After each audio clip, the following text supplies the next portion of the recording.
Okay, hear me out. What if the infected aren't actually the real horror anymore? Well, 28 years later, the Bone Temple definitely breaks that down and they get into something far more disturbing. Let's talk about it. Hey, I'm Gracie. Welcome to Backstage Features, my podcast where I talk about all things movies, TV shows, music, basically anything entertainment that I want to talk about. Today, I am so excited to be doing a review of the new film, 28 Years Later, The Bone Temple. Thank you to my friends at Sony Pictures for the advanced screening. There's a lot to talk about with this film, and I'm so excited. So let's get right into it. Okay, I lied. Before we get into the review, let me give you a little synopsis just so you know what you're getting yourselves into in case you maybe haven't seen the past 3 movies. Expanding on the world created by Danny Boyle and Alex Garland, this new film in the franchise by Nia DaCosta turns those ones completely on its head. This is obviously a continuation of the last film we got, which was 28 years later, and this follows Dr. Kelson, played by Ralph Fiennes, who now finds himself in a very shocking new relationship, and ultimately it has the consequence to change the world not only as he knows it, but as every survivor knows it. Obviously, we cannot forget about Spike, played by Alfie Williams, who near the end of the last movie has an encounter with the Jimmies. Specifically Jimmy Crystal, played by Jack O'Connell, who quickly becomes a nightmare that Spike cannot escape. This reiterates the question of, are the infected really the scary ones here, or is it possibly humanity and what they've turned into during this apocalypse?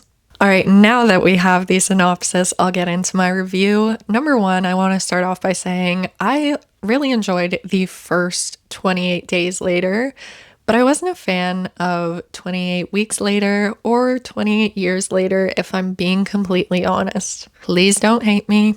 Everyone has their own opinions. That being said, I walked into this knowing that Nia DaCosta is a fantastic director, not to say that the other ones weren't fantastic as well. But I just had not a lot of high expectations due to the lack of fascination that I had from previous movies in the franchise. That being said, I was pleasantly surprised when I walk out, and I say this now, this one, 28 years later, The Bone Temple, quite possibly my favorite in the franchise, even more than the first.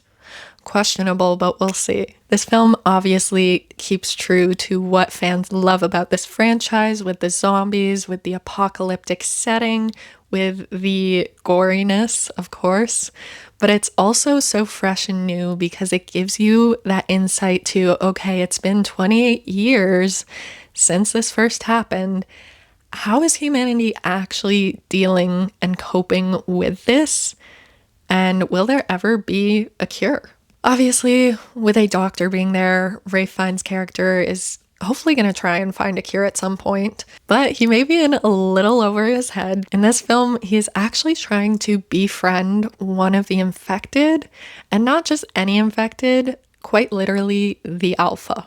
I thought this was such a fun twist, and I'm not gonna lie, when it first came on screen, it made me think that it was kind of a Frankenstein's monster situation, but with morphine. If you know, you know.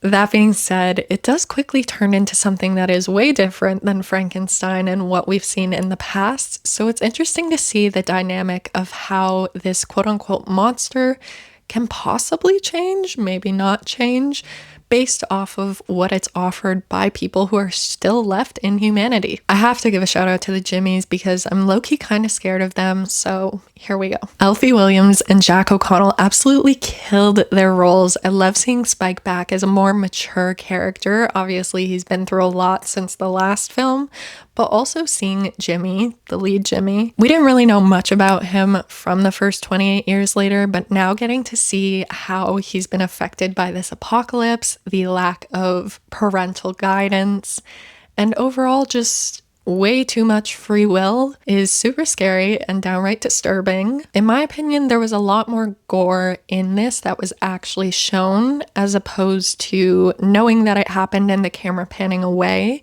So I definitely had a few points where I had to watch the movie with my eyes covered. That being said, all of the performances were stellar. The chemistry that this cast had was amazing and really made you feel like you weren't sure who you could specifically trust.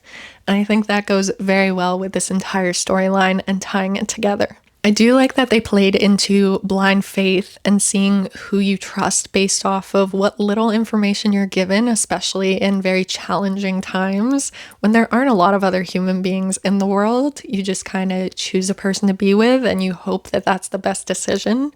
And it shows the consequences that that blind faith can have as well. Obviously, I have to give a shout out to the costume design, the effects, the hair, the makeup.